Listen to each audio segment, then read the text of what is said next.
नमस्कार, मैं श्रेया शर्मा और आप देख रहे हैं day to day news Bharat. हम आपसे वादा करते हैं कि पुण्यतः निष्पक्षता के साथ पत्रकारिता करेंगे और हमारा कोई भी पत्रकार फील्ड में किसी से किसी भी प्रकार का उपहार या विज्ञापन स्वीकार नहीं करता, ना ही किसी को ब्लैकमेल करता है। हम दबे कुचले लोगों की आवाज बनते आए हैं और आगे भी बनेंगे।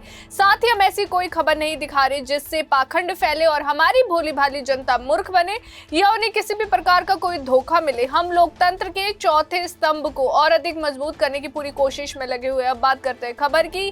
भारत और संयुक्त अरब अमीरात यानी यूएई के बीच जो है रिश्तों में एक और सकारात्मक कदम देखने को मिला है। यूएई सरकार ने अपनी नेशनल डे यानी ईद अल एतिहाद के उपलक्ष्य में जो है 900 से ज्यादा भारतीय कैदियों को रिहा करने का फैसला लिया है।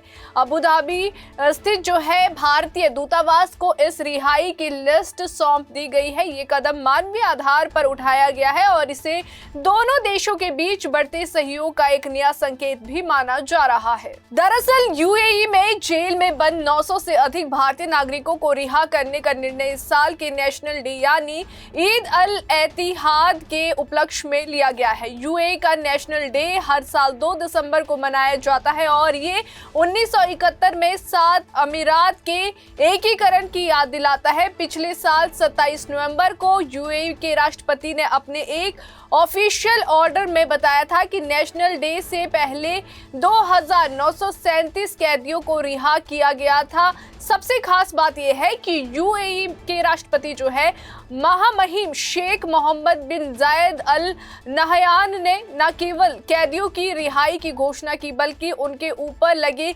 वित्तीय दंड यानी जुर्माने को भी माफ करने का वादा किया। इसका मतलब है कि कैदियों के परिवारों पर आर्थिक बोझ नहीं पड़ेगा और उन्हें अपने परिजनों के पुनर्वास में मदद करने का अवसर कहीं ना कहीं मिलेगा। ये कदम दोनों देशों के बीच मानवीय सहयोग और दोस्ताना रिश्तों का प्रतीक माना जा रहा है। भारत और यूएई के संबंध पिछले कुछ वर्षों में बेहद मजबूत हुए हैं। हाल ही में यूएई के राष्ट्रपति मोहम्मद बिन जायद अल नहयान ने जो है प्रधानमंत्री नरेंद्र मोदी के निमंत्रण पर जो है भारत का आधिकारिक दौरा भी किया। ये उनके राष्ट्रपति बनने के बाद जो है भारत का तीसरा और व्यक्तिगत तौर पर 5वां दौरा था। इस दौरे के दौरान दोनों देशों ने क्षेत्रीय और वैश्विक मामलों पर विचारों का आदान प्रदान किया। दौरे के दौरान दोनों देशों के बीच रणनीतिक और आर्थिक सहयोग को मजबूत करने की दिशा में कई महत्वपूर्ण कदम उठाए गए। विशेष रूप से एक आशय पत्र पर जो है हस्ताक्षर किए गए जो भविष्य में रणनीतिक रक्षा साझेदारी को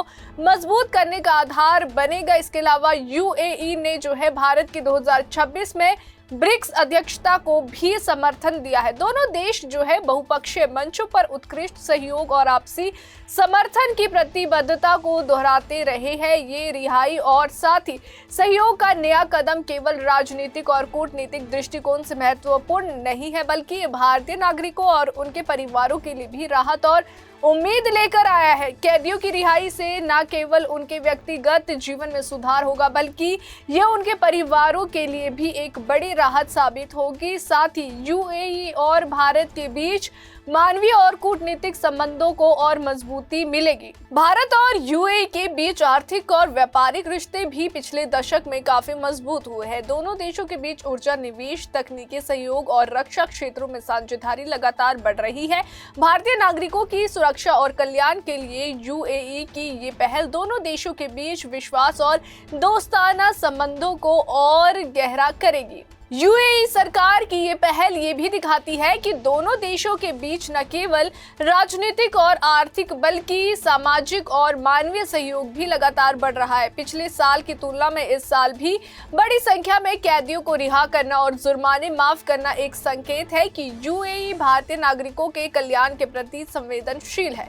विशेषज्ञों का कहना है कि ये कदम भारत और यूएई के बीच जो है द्विपक्षीय संबंधों को नई दिशा देगा। आने वाले समय में दोनों देशों के बीच सांस्कृतिक, आर्थिक और सुरक्षा क्षेत्रों में सहयोग और बढ़ सकता है। साथ ही इस तरह के सकारात्मक कदम भारत में बसे यूएई नागरिकों और उनके परिवारों के लिए भी प्रोत्साहन का काम करेंगे। संक्षेप में कहा जाए तो यूएई द्वारा 900 से अधिक भारतीय कैदियों की रिहाई और जुर्माने की माफी का निर्णय केवल जो है मानवीय पहल नहीं बल्कि भारत और यूएई के बीच बढ़ते विश्वास और मजबूत सहयोग का प्रतीक भी है।